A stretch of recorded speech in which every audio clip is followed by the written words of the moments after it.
And now, Minion Works presents Freelance Heroism.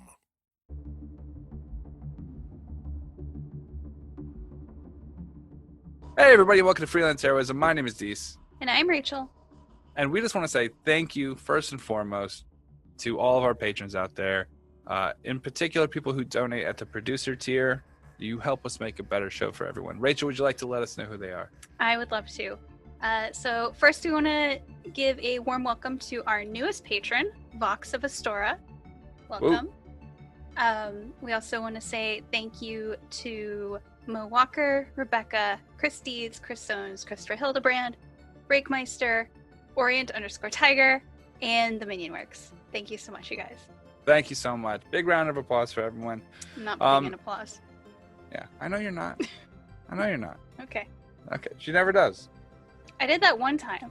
She doesn't think you guys are worth applause. No. What a jerky thing to do. I'm going to spin them. Rachel. They're all going to be on my side soon. No, but okay, so we were talking about the PS5 for the last couple weeks and how frustrating that shit is. Yes. It's even more frustrating. The last Walmart one went out in 20 seconds. 20 seconds. What? It is. It's ridiculous. Like these scalpers that are just buying tons of them. It's the company too, right? Yeah. Like they don't put up any captchas or anything. Somebody was like, "Well, what are they supposed to do? Just not sell them?" I'm like, "No, they're supposed to put up a thing that determines whether or not you're a robot." You know, like they have when you go to look at your cart or log into your account or create an account. They have a captcha, but they don't have it on the fucking fastest selling object on their website for the last month. Yeah. Solid. Yeah. Yep. Anywho, but because that one of the games I wanted to get on that was Ghost of Tsushima, right? Which looks fucking amazing. And okay, so like on PS4, you get to choose whether it wants to be pretty or whether it wants to operate the best, right? Like performance or what quality, right? You get to choose. So it's like, one or the other. But on PS5, you can have both. It gives you the option to select both, and you're just like, I want that one. That's the one, right? And that game looks. I know it's a PS4 game or whatever, but it looks so good. And you just got it. I did. I got it on the PS4 sale. And I remember like when this game first came out, for some reason it wasn't on my gaming radar like at all, and I didn't really hear about it until after it came out and people started talking about how great it was. And I saw it and I was like, "What? How did I miss this? This looks so good." Their commercial was bullshit. That's how. When they did the announcement for it, I thought it was a horror game. Really? It was like a night, and it was like a kind of a pagoda in front of like a kind of like a sunset or a moon or whatever in the background. It was all black and gray, and there's like footsteps in water, but it just had that vibe. Ghosts of Tsushima, and I was just like, oh, this is maybe like a fucking sci-fi horror kind of deal, because I didn't know what was happening. Yeah. And that was it. That was the whole thing. And then it cut away, and then I didn't hear anything else about the game until I saw people talking about it. And I thought it was Sekiro, right? I thought it was Sekiro, and I was like, I thought for sure that's what this is. And it's not, and it's like a full RPG kind of samurai. It doesn't have like the same kind of like fantastical quality that Sekiro has. Yeah, the like kind of demons and shit. Yeah, and the robot arm kind of thing. Right. But it looks good. It's really fun. I didn't even really know the story for it. Like, I knew very little about the story. I just knew that it looked cool. It had some really interesting gameplay going on with it. And so I started playing it last night after it finally finished downloading. And have you ever started playing a game and you're like, this hits all of my gaming buttons. I am going to play this into the ground. Like, yeah. That's, like, I started playing it last night. I was like, this is everything for me. Like, I know it's not dudes in armor fighting giant monsters, which is, hits sorta. all my Dark Souls buttons, but like just the gameplay and the level up system and some of the other stuff, and like the stories are really cool and how they have quests set up. I really like it. This is gonna sound like a little thing, but it's the thing that drew me into it, and it often is for games, right? Mm-hmm. The color palette on some of those scenes are so good. It's this blue and orange, the understanding of how those two colors work. Mm-hmm. They really play that super good. There's a scene where they're fighting in like a underneath some trees where there's like cherry blossoms all over the ground, mm-hmm. and every time their feet reposition, the cherry blossoms kick up. I don't know how to explain how cool that is to me. That's such a tiny little detail.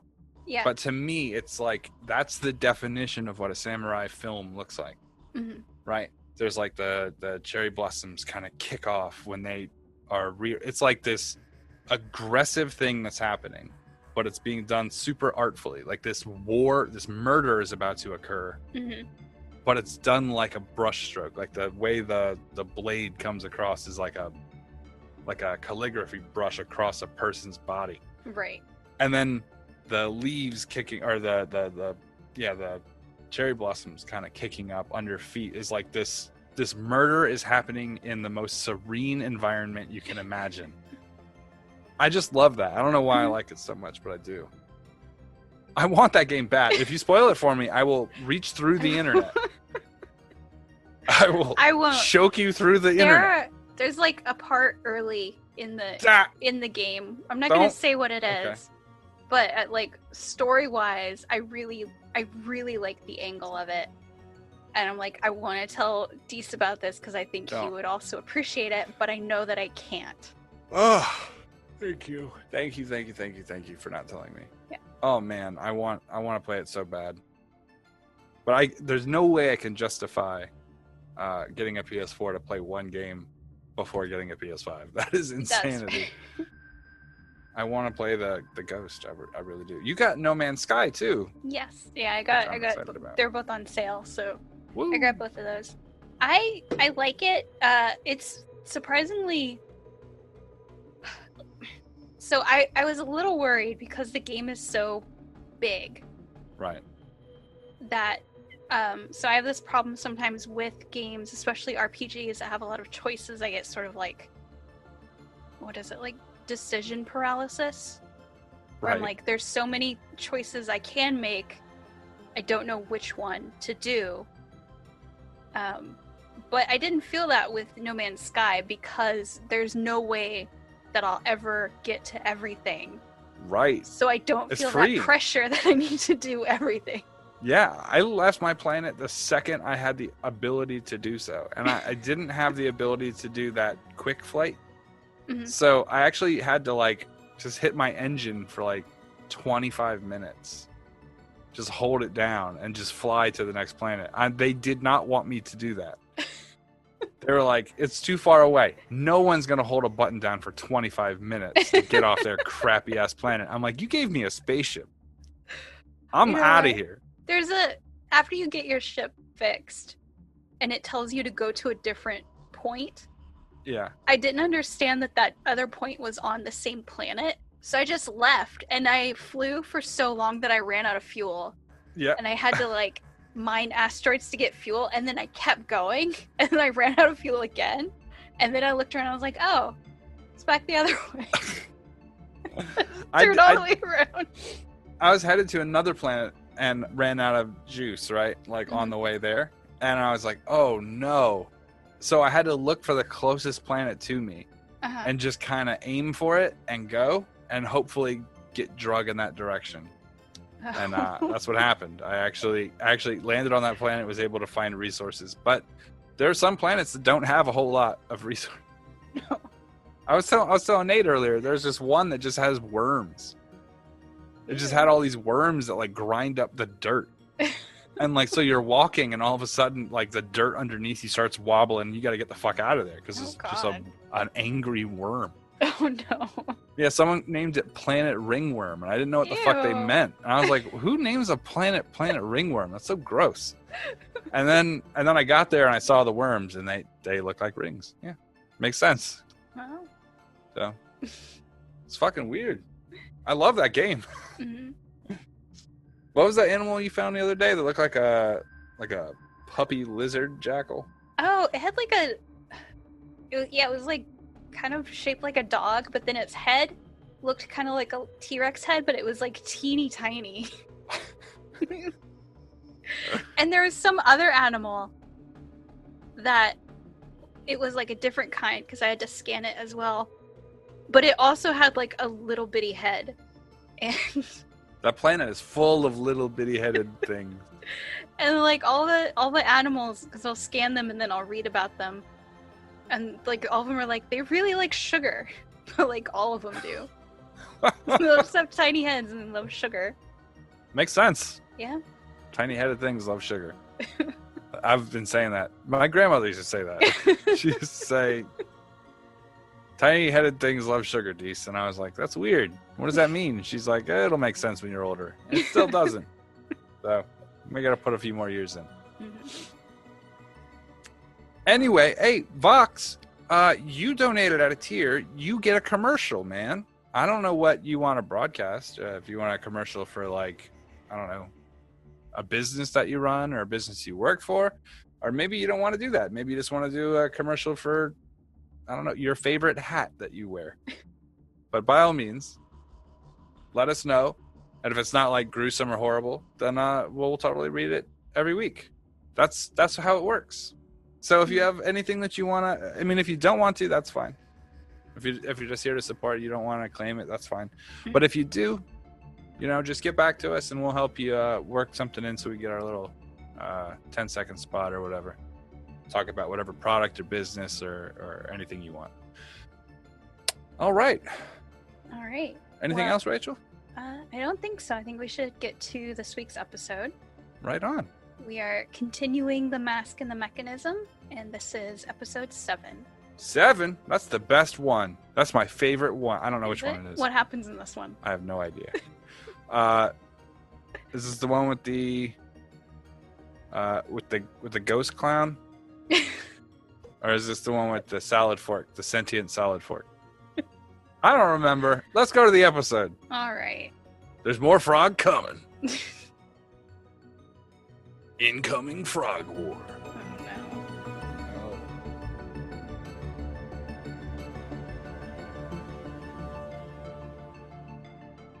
Pick up the sack. Yeah. Yes, Father. Pick it up. Does he get a hernia when he does? Because that thing probably weighs 900 pounds if it's a sack full of silver. Do I need to Sack full strength of check silver this? is my new punk band. Yeah. Do I need to strength check the bag of silver? Or? Yeah, go ahead and roll me a strength check. It's just strength check your back. That is a 17 straight. Okay, tell me where exactly you're going to try to carry this bag from. Like, it has some leather grip tyings up top. There's a hole kind of in the middle. You can maybe get your hand underneath it. Probably try the handles or the handles you mentioned, the leather. The leather binding up top. Yeah. Okay. As you begin to grip the leather binding of the bag, the top opens up, displaying a terrifying maw. Row after row after row of misshapen teeth form from under it until the recently bound enclosure. You realize now. Oh, I'm sorry. Hold on. This is so bad. You're getting instant karma. Misshapen teeth form from under its recently bound enclosure. You realize now at your own peril, this is a mimic that has consumed and digested many adventurers, yet was unable to digest the silver that they had carried. So it had made it part of its ruse. So it's attacking then, right? Oh yeah, D-Wolf. As a reaction, I cast shield. Go ahead. I took a level in sorcerer. When I see this happen, Kelly sees this instant, just this huge smile just come across my face. Kelly is laughing so hard. I think you guys are probably going to be surprised. You guys have fought mimics before, yeah? I've Well, DM'd a mimic before. Well, yeah, I normally shove the smallest party adventure in it and run. Anyone that wants to roll me an Arcana check, you can. Or Okay. maybe like anything that would be dungeoneering adjacent, something like maybe nature. I would be rolling at a +0 no matter what I do. I really. Did you say Arcana, Dees? Yeah, Arcana. I'll give you Arcana. A 23 Arcana. D-Walk, you don't get to roll right now. Okay. 16 Arcana. Okay. Nate, what'd you get? Doesn't matter. Okay. Rachel, this you can tell what a mimic is. It's pretty obvious. By the way, D-Walk, you didn't have to roll to know this is a mimic. It's obvious to you.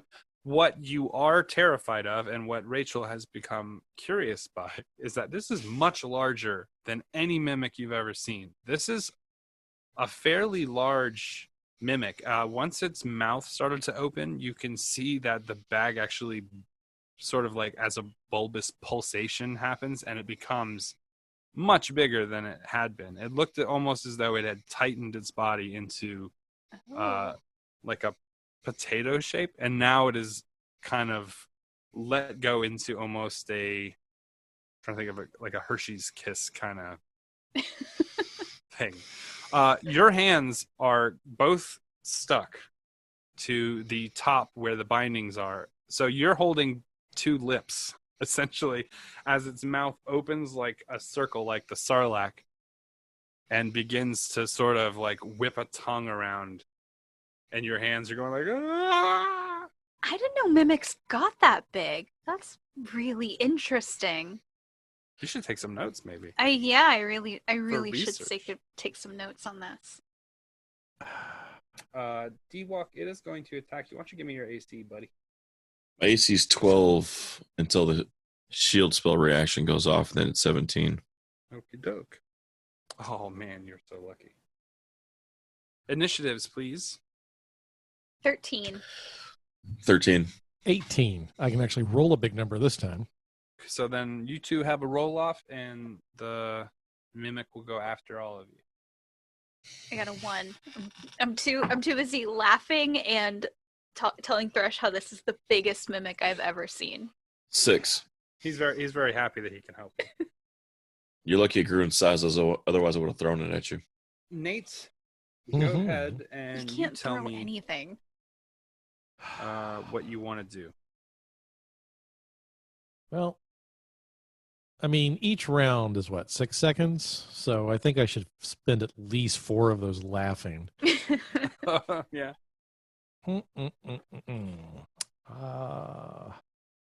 Think I'd like to eventually separate this thing from him, though. So when you say it's got his hands, I mean, is he like getting enveloped within the mimic, or they're just like he's just grabbing the outside of its mouth? Okay, to best illustrate what this is, it looked like the top had sort of been kind of pushed up like this, and like sort of like all the fabric had been gathered like a ponytail and then tied off that way. So when he went to grab it, he grabbed with both of his hands to try to lift the bag around the stalk, right, of extra fabric, right, above the tie. Then the tie came loose and the bag started to open up, and that was where the teeth were, inside the closing of the bag. So it'd be like opening your backpack and there were teeth in where the zipper was. So he's got one hand on one side of the mouth and another hand on the other side of the mouth, and it is pulling his arms apart so that his chest is exposed and his face is exposed. Okay. And it's going to start taking its tongue and trying to grab him and pull him inside. Sort of like a giant pincher plant. You ever seen a pincher plant? Yeah, no, I know what you're talking about. Okay. I guess. Also, just to add some cool visualization stuff to it, it's making this undulating kind of writhing, right? And it's making this burpy gurgling noise from inside. D-Walk, you can smell what is this acidic, heavily acidic scent from inside. And if you go ahead and roll me a perception too, since its mouth is pretty wide open. You've got a pretty good view right down the barrel. Yep. That is a 12. Just looking down, you can tell that there are a lot of pieces of clothing that look like they're made of metal, like maybe a chest plate or some straps that look like they went on gloves, a helmet, are sort of down here with a lot of money and swords, daggers, things of that nature. No people or flesh or cloth or anything like that, but a lot of metal seems to have survived in this pit of what looks to be blacky kind of ooze bubbling. The acidic smell is so potent that it like almost burns your nose. All right.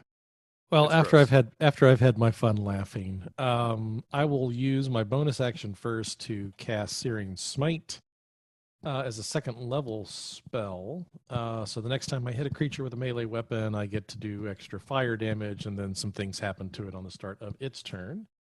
So we'll mark that off first, and then I will go ahead and I'll try and stab the sack with my longsword. Okie doke. And I'm probably not going to do that with an 11. Nope. God, my dice just fucking suck. T-Walk, I'm going to let you roll a strength check every turn to try to get free from its grip. He's We'll basically say- in a grapple, right? Sorta. It's sort of different because a grapple is it trying to overpower you, while this is just it trying to maintain a flat mucosal grip. Gotcha. I gotta remain extra sticky or he's gonna get loose. You know? Sort of a weird thing. So we're just gonna go ahead and roll a strength check on your side versus a flat number on its side every turn to get loose. So D-Walk, you get to go before Rachel, right? So 6. no, that's not gonna No. happen. Nope. D-Walk, is there anything else you'd like to do? Perhaps glaze yourself with butter. That's a You know, different campaign. No, I probably got some garlic I could put on myself, make myself taste better. Put a little Frank's hot sauce on there. I put Right? that shit on everything. Yeah, I'm going to use a bonus action to barbed hide and grow all my spikes back. Okay. So con goes up +1, and I get barbs all over my body that deal 1d6 to grapplers. Hey. All right. Is that go ahead and roll the damage? All right. 4. Okie doke. You got quite a ways to go. Yep. Anything else you want to do this turn? Nothing I think I can. Okie doke. Rachel. It is now your turn. Okay. Now that I'm done laughing, I will approach and draw my sword. Sword in one hand, and then just my fist in the other. Right. I probably wouldn't suggest punching this thing. I didn't think about how many things in this game are bad for you. It's true. All right. So I will go ahead and attack it with my sword. Probably not gonna hit. 15? No, that is a miss. Okay. Sorry, let me just double check something. I was so happy when I found this thing, right? Because I was like, I really like how these work. Because they're like the apex predator, right? They can kind of be in any Mhm. area. But I was like, they're so weak, generally. You know what I mean? Yeah. And I found one that is most definitely not weak. It's so great. I'm not gonna do an unarmed strike, but instead I will take my extra attack and swing my sword at it again. Okay. And roll for even less than the first time. Oh, you guys about to lose some family. We gather here today over this tombstone, which no one's touching because we're all worried about it. The guy who put him in the coffin got eaten by the coffin. It just eats him and then turns into a coffin. Oh man, that's a cool idea too. Can you imagine a whole fucking graveyard, right? Where all of the headstones are actually the top jaw that just throw you into the open grave? I read a story of someone's game one time where like a whole town was mimics, And so the mimics would just form parts of the town for whatever the adventurers could see, sort of like it was like loading sections. And so after a while, the adventurers realized, hey, the people here act kind of weird and sort of just act like NPCs. Like they only answer really basic stuff. And a lot of them look really similar to each other. And, you know, like we can only see parts of the town every few blocks. I'm not going to punch this thing. So. You swung twice at it, right? I did. But I have like I can do like my flurry of blows if I spend a key point. But I don't want to, so that's it. Thresh, you're goodbye. Okay, so every round on the mimic's turn after its turn, remind me you guys need to make an intelligence check, yeah? Okay. Okay. It's not gonna be an easy one, so get lucky. Alright, so let me roll. T-Walk, Jesus fucking Christ, man. You guys are getting stupid lucky right now. I mean, you guys are missing, but it's not capitalizing on it. All right, it's going to extend its base even further. D-Walk, it's lowering down to the ground now. And it's starting to expand. Anybody that's in its range can make a perception check to see where your footing is. 22. It's getting real close to your feet, Rachel. I want to move. No, it's not my turn anymore. It won't move. The way it's moving now, it won't be able to expand for a little bit, but just you are aware now of what it's trying to do. Okay. Can I shout this out to everyone? Okay. It's Nate, expanding. I don't know if you're always muted or what the deal is, but I'm not hearing rolls or anything from you. Oh, well, if I rolled something worth actually telling you. Oh, okay. You know. At least tell me it's a bad roll. It's a bad roll. Sorry, I thought. Okay. Okay, so everyone can roll an intelligence check, including you, D-Walk. Well, let's go over like a fart in church. I got a 5. Son of a bitch, a straight 19. Nope. 16. Sorry, I know, Nate. I know. 19 is a really good roll, but you don't have any bonuses at all? My intelligence is +0. It's my dump stat. Yeah, but you don't have like an argument to make. Okay. All right. We'll get it next go. I mean, Arcana, History, Investigation, Nature are all +0. I mean, the only thing that I could potentially make an argument for is Perception, which would give me a +2 bonus to that. And that's This is definitely going to be a flat intelligence roll, or maybe you could argue if anyone has a nature of just flat intelligence roll is probably safer. Yeah, okay. The best I can do is a 20. I think modifying the roll gives away the roll, so I'm not going to allow a modifier in this case. Yep. Because you wouldn't be able to channel your focus in that regard. Yeah. Mm-hmm. Okay. Rachel had yelled out that it's expanding. Yes. Nate. So this turn, if you don't make a move in order to evade it, it will overcome your placement. All right. Same with you, Rachel. This turn, you'll have to make adjustments. Okay. Okay. Nate, your go. All right. So because I hadn't hit with Searing Smite yet, I still have it. I think I'll use my bonus action this turn to go ahead and use my Channel Divinity. I'll use my Vow of Enmity against it, which means stuff happens. Okay. I gain advantage on attack rolls against it for 1 minute or until it drops to 0 HP. I have a feeling one of those things might actually happen first and not the one I want. Okay, so I'm going to get advantage against it now. So I'm going to take this opportunity first to go ahead and attack it. So my first attack, go ahead and stab it. That's a 13. That's going to do it. It's a miss. Well, with advantage. Yep. 21. 21's a hit. Nice. 9 points of slashing damage. Hey. And then I will go ahead and use my extra attack. So the first roll is a 10. That will fail. And the second roll is even worse than that. And then I should be able to disengage and move, right? You can, you can take your move action. I don't think you can disengage, but it's not going to be able to react. It's still expanding. Got it. Okay. I will. I mean, step unless you away have a from it. bonus action for disengage, do you? No, because my bonus action was to use my channel divinity. So Okay. Well, It has to be a normally- class feature for you. Yeah, it's a class feature for it to be a bonus. okay. That's what I would. Yeah.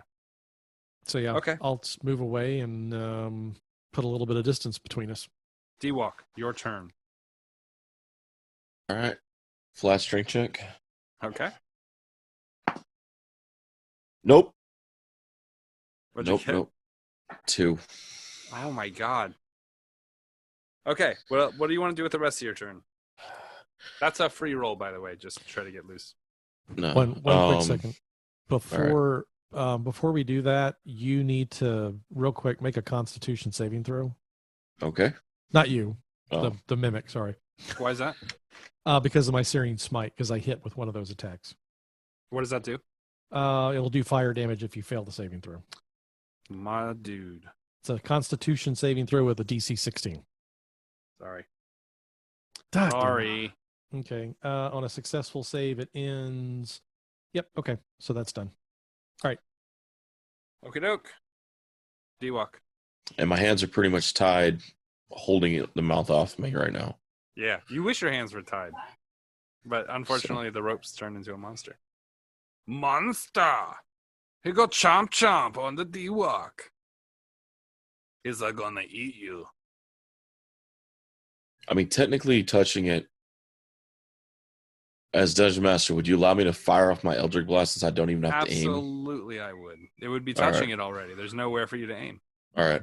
So you can just assume that it hits. If you want to roll it to try to crit, then you can. Okay. But I'm not going to modify the crit any. No worries. All right. No crit. First beam does. What kind of damage is Eldritch Blast, by the way? It Fire. is. Hold on, I'll let me look look it at it. Okay. Force. Nope. Nope. You guys don't know. That might be too old for you, Rachel. Old cartoon. Is it? It It's sounds familiar. The dopey The- vulture. Yeah. Yep. My mama told me get something for Oh. dinner. Man, I didn't realize how well versed in those old kind of cartoons I were until I started quoting magpies at someone and they didn't know what the fuck I was talking about. I was like, Heckle and Jekyll, dude. Heckle and Jekyll. Where were you during the Great Depression, you asshole? Come on. Do you have a magpie in your home? You are extremely fortunate. And Susie the little blue coop. What you guys know about Susie? Yeah, there's a whole host of older cartoons that aren't available anymore. I mean, like even on Boomerang, you can't. I mean, Yeah, they were because that's mostly Hanna-Barbera stuff. mostly too. Hanna-Barbera stuff. Yeah, Hanna and everything in the Warner Brothers catalog, but like you can't find Yeah. anything from like the whole Well, I used to have the old FHV subscription because my family was poor. Mm. we didn't have what we like to call money, so we used to get the old VHS tapes of the cartoons from back before reading. yeah. There was this old VHS tape that I would watch every time I'd go to my grandmother's. And it was like this black and white cartoon, and it was all like spooky themed. And there was like a bug hotel that was actually run by a spider. Oh yeah, And so it would like web up the bugs that came into the hotel, and there was like dancing skeleton. And I have no idea I think what I remember that one. it was called. I loved that one so much. You And would. I don't know what it's called, so I'll probably never see it again. there was one called Transylvania High or something like that. It was about monsters going to high school or middle school or whatever. I think it was high school. I That was a found really it. stupid cartoon.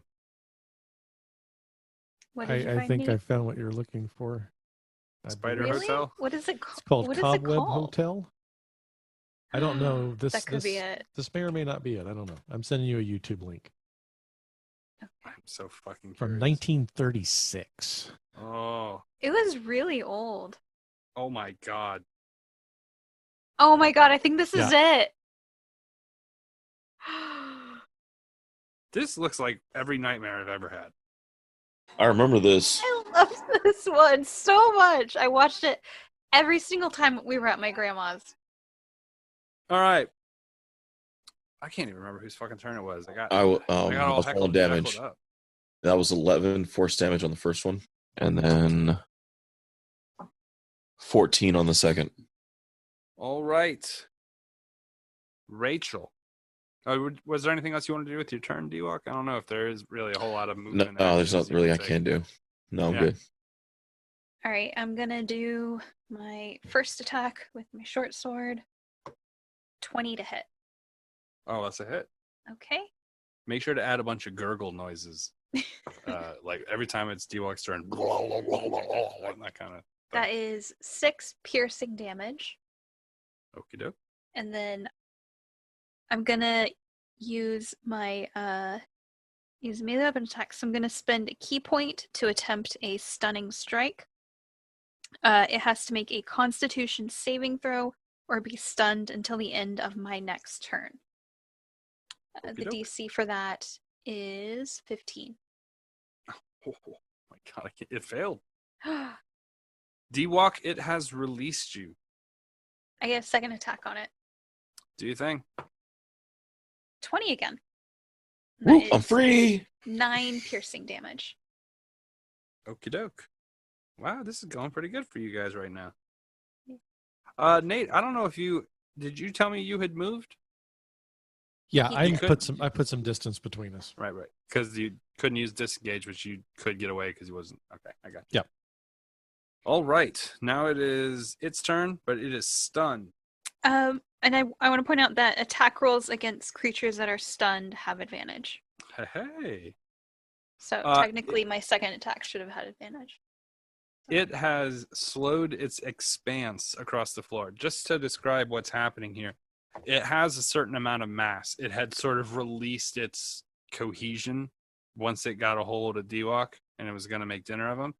And it figured while it's eating him, might as well snag you guys too. So it like lowered itself down, making D-Walk have to struggle with it because it was now under his height. And you two are having this kind of sludge jelly melt around, like towards your feet, like this. Like imagine like a really thick, goopy slime start to expand in all directions.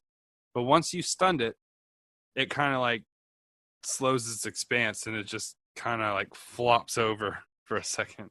It's like, whoa. Can I also move on my turn to get away from it? Yeah, you can. Okay, I would like to do that. Well, it is its turn, and it is incapable of doing too much. Its tongue is going to kind of lash about wildly, out of control of itself. So I'm going to, without its attack bonus, just kind of roll a tongue swat at D-Walk. It dropped its tongue. It rolled a 1 on its bit tongue. its own tongue. It was like, ugh, and its like tongue just sticks to its own body. All right. Everyone go ahead and roll an intelligence check. Flat intelligence, no bonuses. 20. Hey. Not natural. That's fine. 8. Do you want- 13. Okay. Rachel, you know, or you suspect that the smell that's coming off of the center of this thing as it starts to lower to the ground, the wafting acidity of it, you just get this feeling like you smelled something like that before, and you just think maybe setting it on fire might be a good idea. Okay. You don't know why you have that feeling, but you do. It's just, you ever smell something, you're like, boy, that smells like poison. Okay. I bet that's extremely flammable. Okay. Okie doke. Guys, we should set this on fire. I tried and I failed, but I shall try again. That's why I was super stoked about your turn. Yeah. Okie doke. Nate, your turn. Now, because it's stunned, I should be able to move in, attack this, and then move away from it, right? Without garnering an attack of opportunity?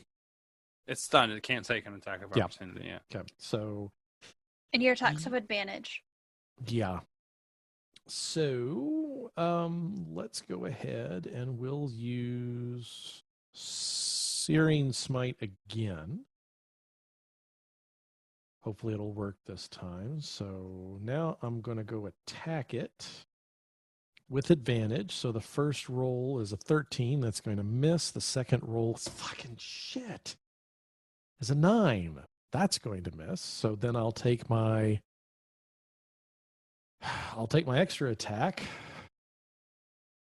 That one ought to fucking hit. 23.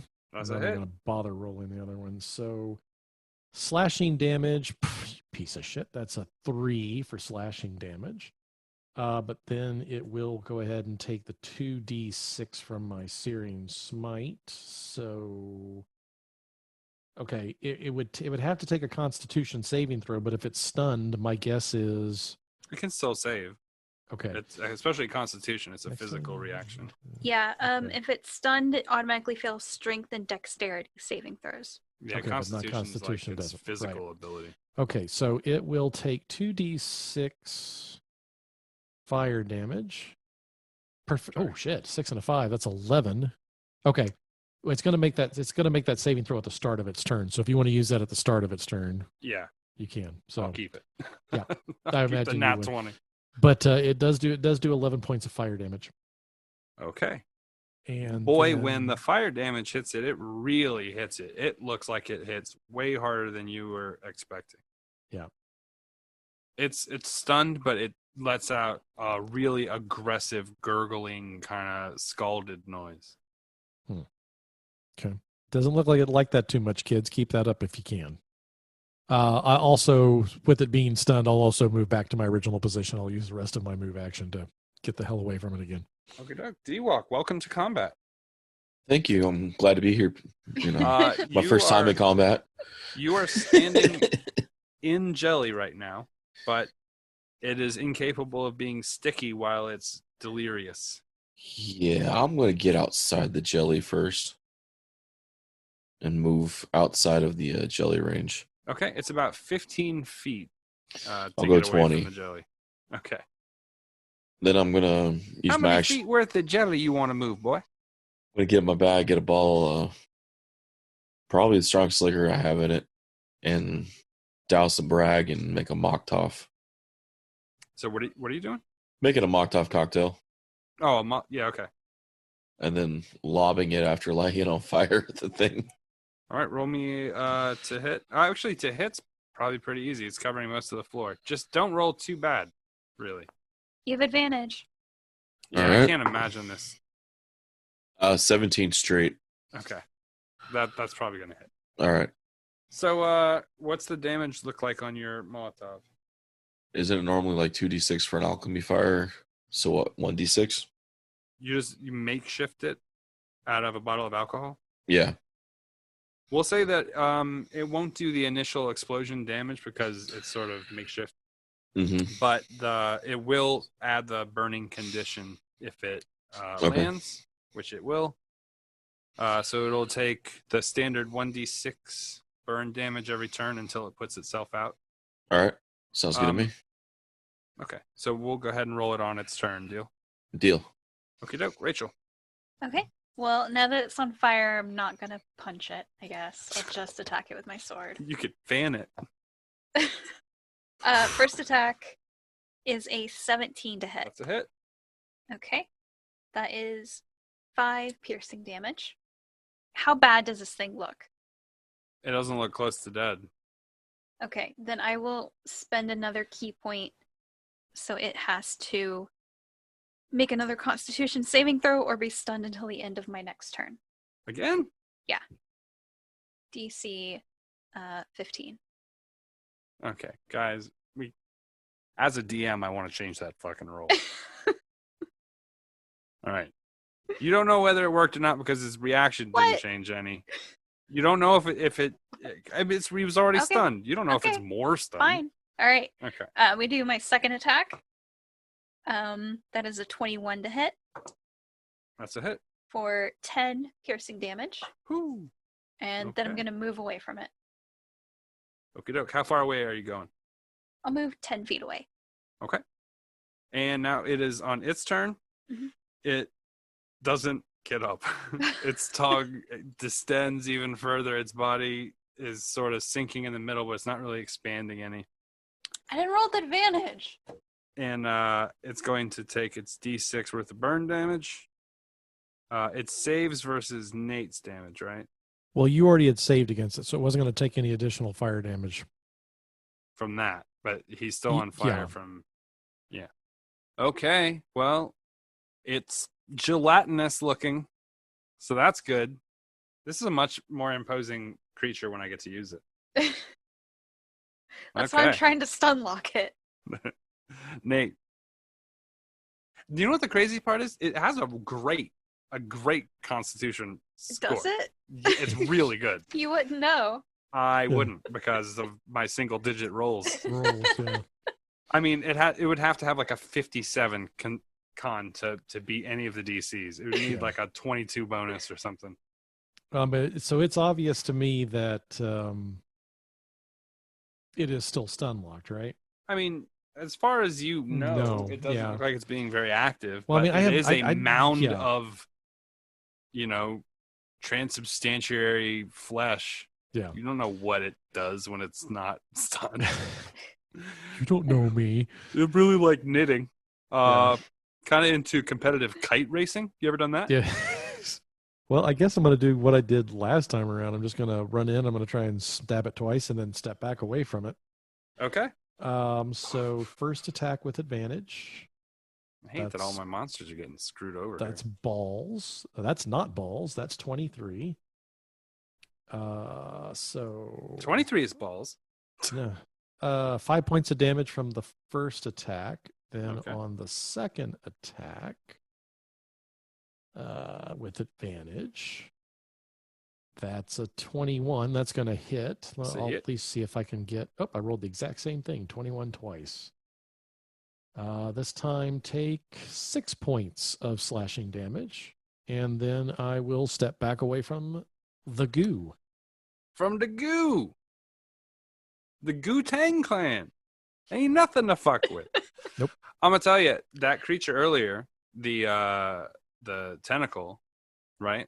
Mm-hmm. It wasn't necessarily malevolent, but if one of you guys fucked up 2 rolls in a row and the other 2 players didn't do something immediately, you were going in the water. FYI. I have a part written up about water. So it is D-Walk's turn? Yeah. This may sound like a stupid question, but it's stunned right now, right? And this jelly's thing. Well, it's not moving, and the jelly, when it's not moving, is normally not sticky, right? No, it needs to think about, because it has to maintain a shape. So while it waits for you to get your grip on it, it doesn't stick. It needs to activate its glandular stickiness. When it goes, at least that's my thinking. There's no real, I've been looking, it doesn't really say. So it's not like like there's a sticky residue on it. It's more like it's something about like its skin. It's its membrane that actually secretes. Okay. How close to one of the ledges is it? The ledges actually have a little wall. Okay.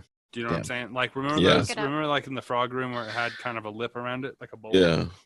I could barely pick it up when it was small. Now it's like doubled its size. Yeah, well, it's almost quadrupled its size at this point. It's really wide now. It takes up multiple squares on the floor. But it's still keeping close to the same mass, though?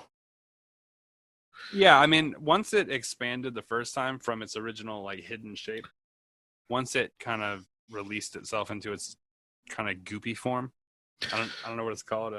Realistically, would there be a way to throw it over the edge, picking it up and... There's no way. And by the way, the amount of the size that it is, it takes up like maybe 6 to 8 consecutive squares right now.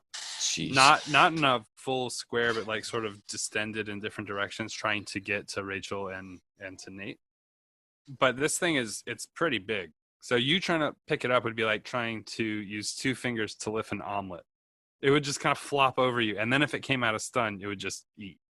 Like, you do what you want to do. If you want to try to lift it, I'll let you try, but I can't possibly imagine it would go well, and neither can your character.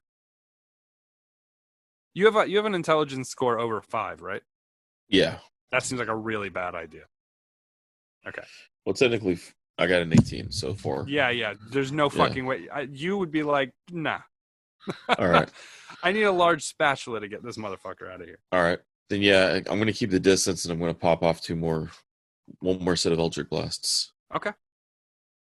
You do have to roll to hit. Well, roll to hit. I'm not going to add any. Advantage. It's wide on the floor. 20. That's a hit. All right. Was it a crit? No. I got a +8 to my Eldritch, not +4 to the attack. Gotcha. The +4 is the damage. Okay. Roll me up some damage. You got it. First beam, 14. Second beam, 5. Okay. And then I'm assuming movement to get out of the jelly feet. Or you were already out. Yeah. Rachel? All right, I'm going to step up to it and do my first attack. I'm going to remember that I have advantage this time. You're going to remember that? Yeah. I haven't been rolling with advantage, even though I'm the one that put advantage on it. 24 to hit. That's a hit. That is 7 piercing damage. Woo. Do I want to spend another key point? How bad does it look right now? I mean, it don't look good. I mean, in all fairness, though, before any damage was dealt to it, when it was still stunned with its tongue sticking out of its fucking mouth, it looked pretty bad. Mm-hmm. It looked bad when it first transformed. It's not looking good. Okay. I wouldn't say any of you are qualified to discern the health conditions of a jelly blob that is now pooling on the floor. That's fair.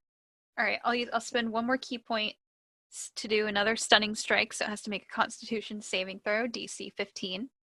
Jesus fucking Christ, guys, come on, let's get this right. Yes. Just do your fucking turns. Yes, guys. this is my second attack with advantage. I'm gonna fucking murder you on the next one. You already took one of my zero fingers. shot. Zero shot on the next one. 26 to hit. That is 9 piercing damage. And then I'm gonna move back. I hate you. Okay. He takes on his turn, right? 1d6 for the burn. He feels the burn. God damn it. Okay. Nate. I guess I'm gonna do what I've been doing. Yeah, there's not really much else worth doing, to be perfectly honest with you. So yeah, I'll step in and stab the goo. Stab the goo.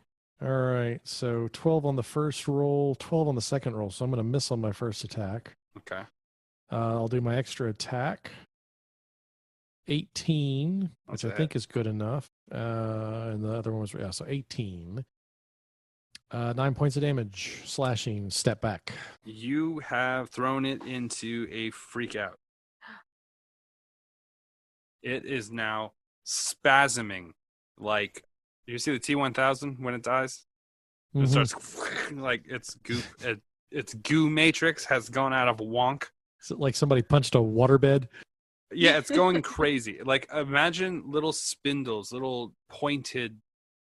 It's shooting acid out of its mouth, or what was its mouth, going up into the air everywhere, and little shoots, like little barbs of, like it's trying to reach out from inside itself, are spiking out in all directions. I want you all to roll a dex save. Oh, goody. Mm-hmm. Ooh, fucking A. Oh. Tell me if you fail. Oh, I got a 15. Hey, you pass. Barely. You got exactly what you need. Let me know what you got. A wizard always gets what he needs. 25. I think Rachel fucked it up, so let me go ahead and prep this damage for her.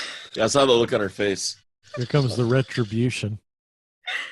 I know. This is what I get for stun locking it. I got a 10. Dece. Oh, are you sure? 23 damage, Rachel. A spike shit of it comes launching out of its stomach, and it just hits you right in the shoulder, spinning your body around, and actually it hits you like it was made of metal. It's internal chemistry that tells it whether to be solid or not has lost. It has no mind function anymore and is spasming into different shapes and jagged parts. And this just happened to hit you at the right time in a very sharp metallic sword blast, essentially, like a lance to your shoulder. Okay. After it hits you, your body spins around and you fall to the floor. And it slowly begins to collapse down upon itself until it becomes runny liquid that coats the floor. In the middle of it lies a big pile of silver and a bunch of rusted and eaten away pieces of gear, like helmets, nothing of any great value.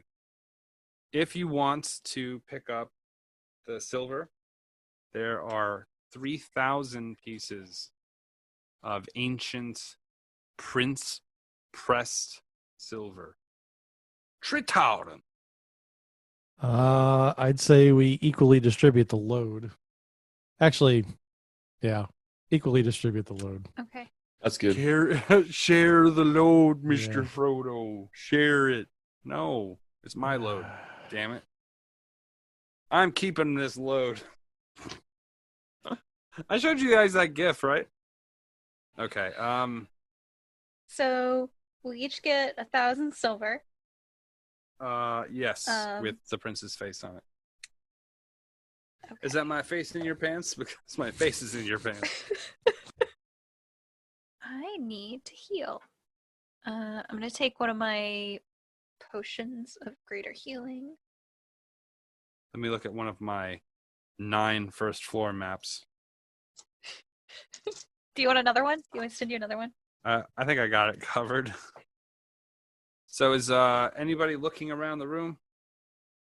Yeah, You guys are so excited about your 1,000 gold that you don't have a shop to spend. that's 1,000 silver. But Last thing I loud. touched bit me. I'm not touching shit. yeah, so you saw that you said that there were shapes here, right? Yeah, there's this looks like where the raiding parties had sort of gathered up things from the rest of this area.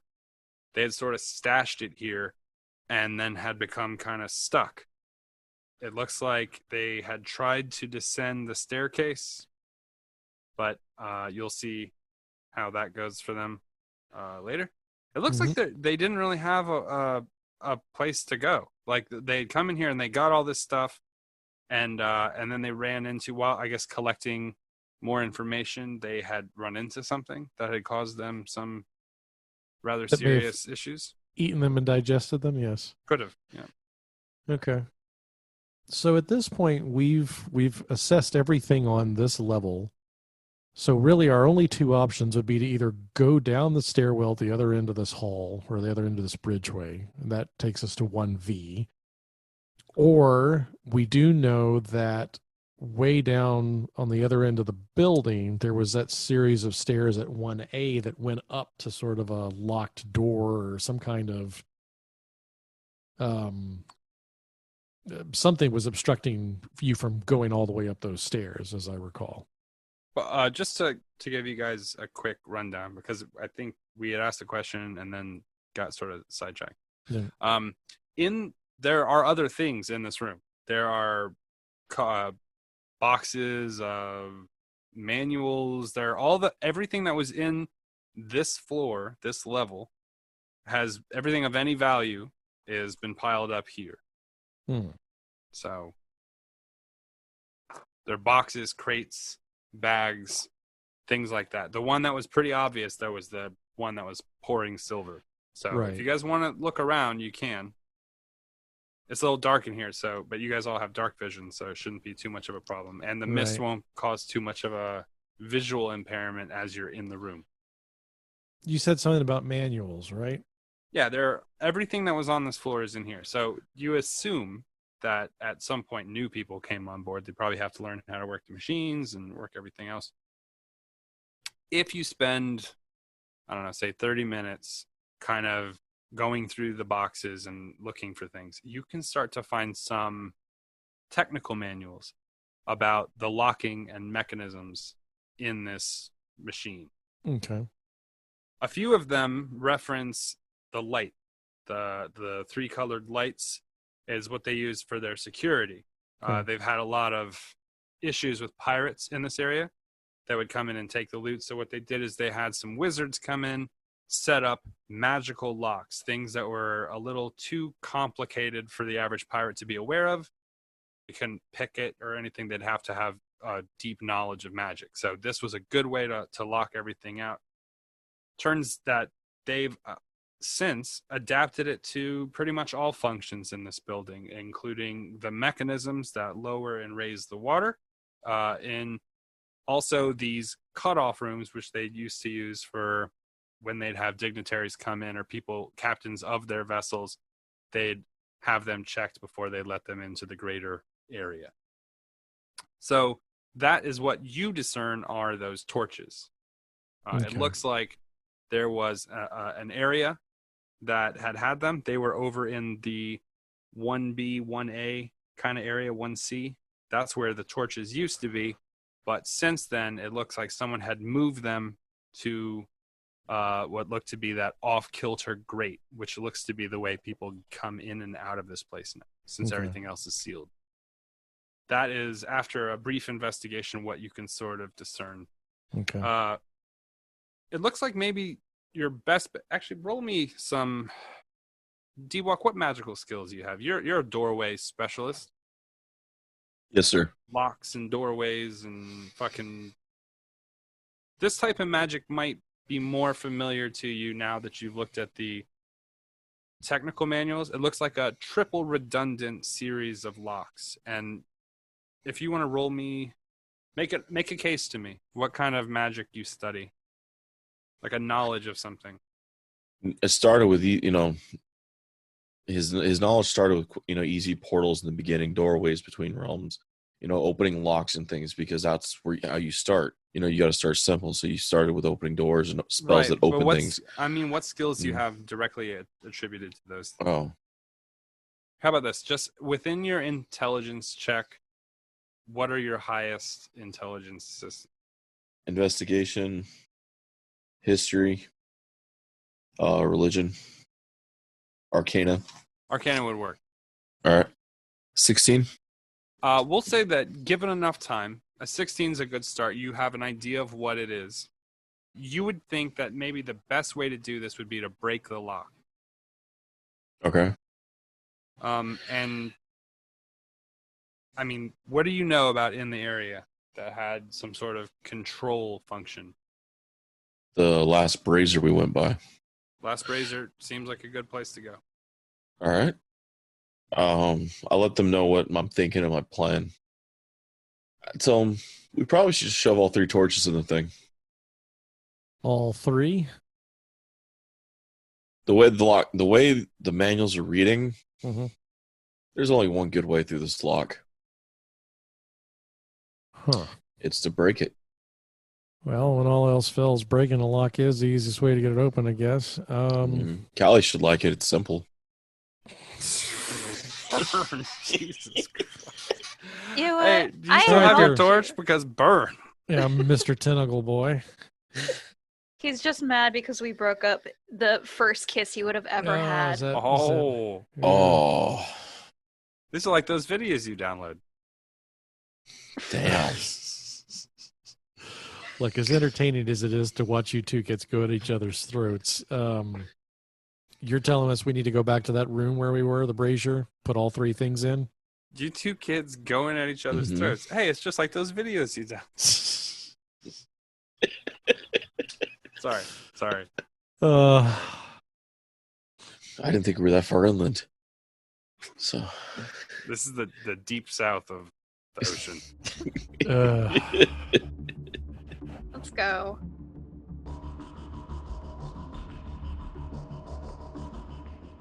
We hope you enjoyed listening to The Mask and the Mechanism. It is a custom game by me. Thank you so much. Our cast includes me as that guy who isn't in this game. And also 3 other people who are assholes to me pretty much the entire time. And a frog who is going to be everyone's favorite character. His name is Gregarious Pete, and he's a frog. If you'd like to support us, consider donating on Patreon. That's patreon.com/freelance_heroism.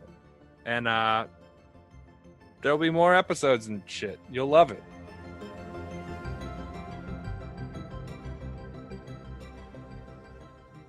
This Give me a is- second. Let me turn off the fan because I normally have the fan off. Okay. Okay? All right. Hold on 1 second. Okay. I'm gonna turn off the fan. I'm trying to judge your face from over here. Can you hear me? Yes, I can hear you. I don't have headphones in. That's way across the room. Is the ambient noise gone? Yeah. I can see your head. Okay. That's why I nodded. You can hear me from over there? Yes, I can hear you. Cray. This microphone is cray.